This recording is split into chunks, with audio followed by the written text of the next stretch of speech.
নমস্কার বন্ধুরা, আমি স্বপ্না কিচেনে আপনাদের সবাইকে স্বাগত জানাই। আজকের আমাদের রেসিপি চিংড়ি দিয়ে পুঁইশাক কুমড়োর চচ্চড়ি। আমরা এই পুঁইশাক কুমড়ো চিংড়ি দিয়ে চচ্চড়ি তৈরি করার জন্য যা যা উপকরণগুলো নেব সেগুলো আপনাদের এখানে দেখিয়ে নেব। এখানে আমরা চিংড়ি মাছ নিয়েছি, চিংড়ি মাছটাকে হালকা করে ভেজে নিয়েছি। চিংড়ি মাছটা আমরা এখানে নিয়েছি, চিংড়ি মাছটা হালকা করে ভেজে নিয়েছি। আর এখানে নিয়েছি পুঁইশাক, কুমড়ো আর বেগুন, আলু, এগুলো আমরা ধুয়ে ভালো করে পরিষ্কার করে কেটে নিয়েছি। গ্যাসের ওভেনটা আমরা জ্বালিয়ে দিয়েছি। এবার আমরা এখানে আন্দাজ করে তেলটা দিয়ে দেবো।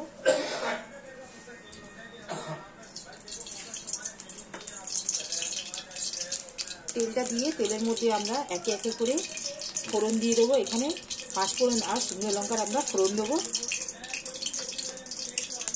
এই চামচের এক চামচ আমরা পাঁচফোড়ন দিলাম, আর একটা ভেঙে শুকনো লঙ্কা আমরা দেবো।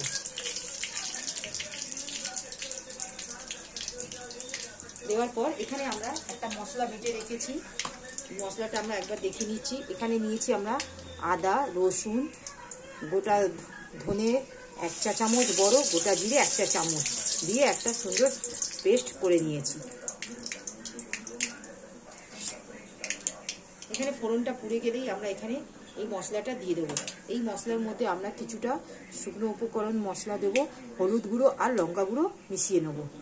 এখানে আমরা এক চা চামচ হলুদ গুঁড়ো আর এক চা চামচ লঙ্কা গুঁড়ো নিয়েছি। ফোড়নটা পুড়ে গেছে, আমরা এখানে মশলাটা দিয়ে ভালো করে নাড়িয়ে নেব।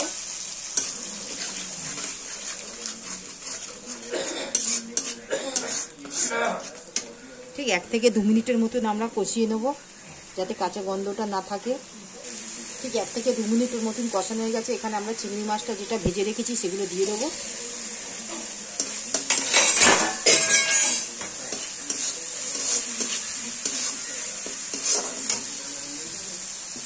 নুনটা আমরা আন্দাজ করে দিয়ে নেব।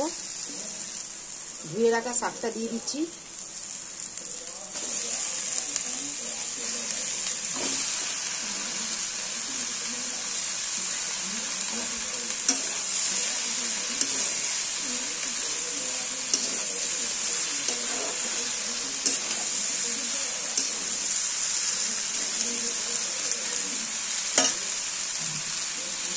আমরা এখানে নুনটা ঠিক আন্দাজ করে দিয়ে নেব।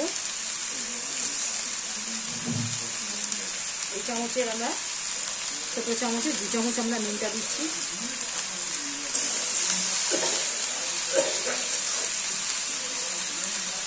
দিয়ে আমরা চাপা দিয়ে দেবো, পুঁইশাকটা যাতে সেদ্ধ হয়ে যায়। এখানে 5 মিনিটের মতন আমরা সেদ্ধ করে নেব ভালো করে কষিয়ে। আর এখানে লো ফ্লেমে দিয়ে শাকগুলোকে ভালো করে সেদ্ধ করে নেব। বন্ধুরা, ঠিক 5 মিনিট হয়ে গেছে। আমি ঢাকাটা খুলে একবার দেখে নেব আমাদের আলু আর শাক, পুঁই শাকটা কতটা সেদ্ধ হয়েছে। দেখুন,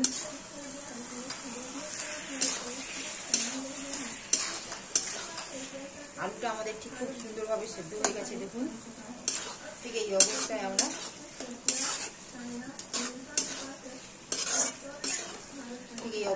একটা পাত্রের মধ্যে আমরা ঢেলে নেব।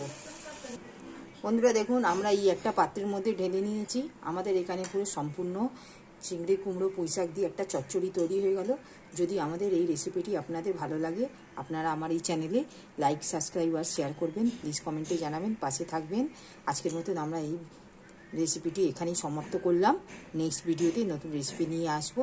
ধন্যবাদ।